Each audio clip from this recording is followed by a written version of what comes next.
It's a perfectly ordinary Tuesday evening. Your kid, the teenager you raised, fed, and occasionally loved, walks into the kitchen. And by some miracle that science still can't fully explain, they start talking to you. They launch into a 10-minute story about some drama at school or a Twitch streamer you've never heard of and honestly never will. You nod. You drop a convincing, "Oh wow, that's crazy," every few seconds. In your head, you're basically giving yourself a standing ovation. You're nailing this parenting thing. You're multitasking your way to Dad of the Year, managing your kid's emotional development while simultaneously responding to a Slack ping from Karen in accounting. Except, you just failed, spectacularly. Your teenager's brain didn't see an attentive parent. It ran a very simple calculation. You responded to a notification in 2 seconds while dedicating maybe 10% of your brain to their story. You didn't just tune out a boring monologue. You taught them the exchange rate of your attention, and that's exactly why they've stopped telling you what actually matters. We love blaming our kids for being glued to their screens. We share terrifying articles about TikTok algorithms and AI companions rewiring teenage brains. But the uncomfortable truth is far more cynical. We created the attention vacuum, and they just found other suppliers. Psychologists have a word for this: technoference. It's the moment technology infiltrates and corrupts a real human interaction. A study from Penn State found that even if you're physically in the same room, simply glancing at your smartwatch or checking your phone while your kid is talking causes a measurable drop in their sense of self-worth. Teenagers are human lie detectors. They track your gaze with an accuracy that would make the CIA uncomfortable.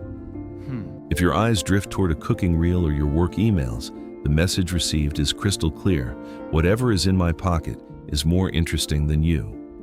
So they adapt. They go into power-saving mode. Why spend the energy articulating something vulnerable if the audience is busy liking a stranger's vacation photos? They stop trying to be interesting. They've run the numbers, and the numbers don't lie. And here's where it gets darker. Their social feeds and AI companions don't check Slack while they're talking. They respond instantly. They validate every emotion.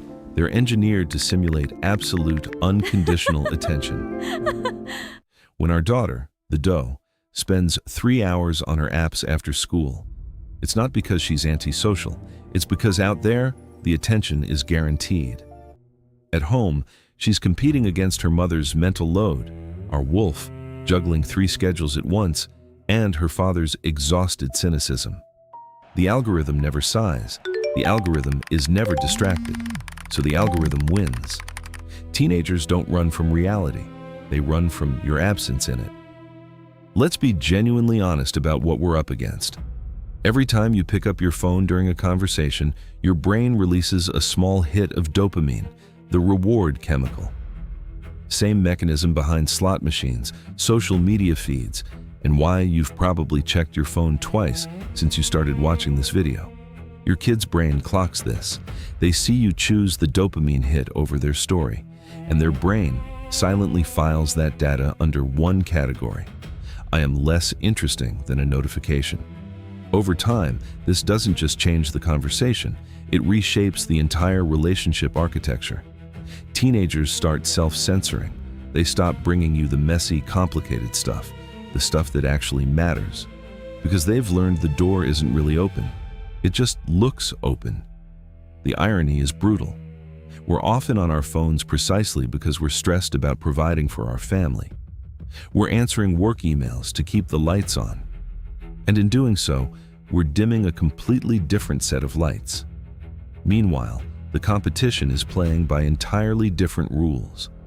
TikTok's algorithm has had billions of dollars and tens of thousands of engineers dedicated to exactly one goal: keeping eyeballs locked on screen.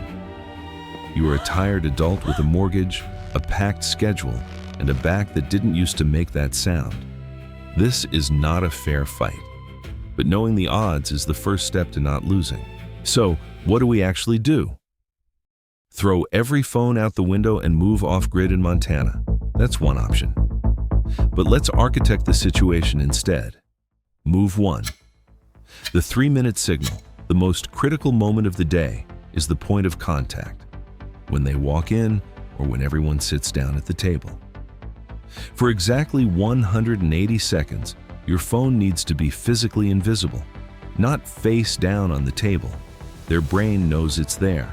One buzz away from reclaiming your full attention, put it in a drawer, in another room, somewhere with actual friction between you and it. This isn't about the duration. 3 minutes isn't a magic number. It's about the signal, a visible, deliberate act that tells their brain, right now, you outrank everything in my pocket. Move 2, the curiosity question. Retire, how was your day? Which every teenager on the planet has been answering with, fine, since approximately the invention of the school bus. And replace it with something specific, something that proves you were listening before this conversation even started. How did the presentation go? The one you were stressed about? Did you and Jake sort things out? These questions cannot be answered with one word, and they tell your kids something far more powerful than any hug. You were paying attention before they even walked through the door. Move 3, the mirror rule. This one's gonna sting. Every phone rule you set for your teenager applies to you too. No phones at dinner? You neither. No screens after 10? You neither. You can't confiscate your teenager's phone at the table while yours is sitting right there, glowing blue, one buzz away from stealing your attention. This isn't about fairness, though it is. It's because they're watching. They're always watching. A parent who enforces rules they don't follow isn't teaching discipline. They're teaching that rules are for people without power. And trust me, your teenager learned that lesson before you even finished setting it. This is hard.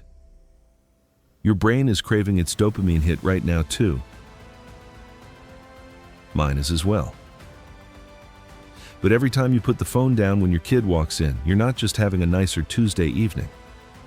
You're making a deposit into the account that determines whether they call you at 25 when something actually goes wrong. If this video made you glance sideways at your phone with a quiet sense of guilt, good, that was the plan. Hit subscribe so you don't miss what's next. Drop a comment. Whose screen does more damage at your dinner table, yours or theirs? Be honest, I read every single one, usually between Slack notifications.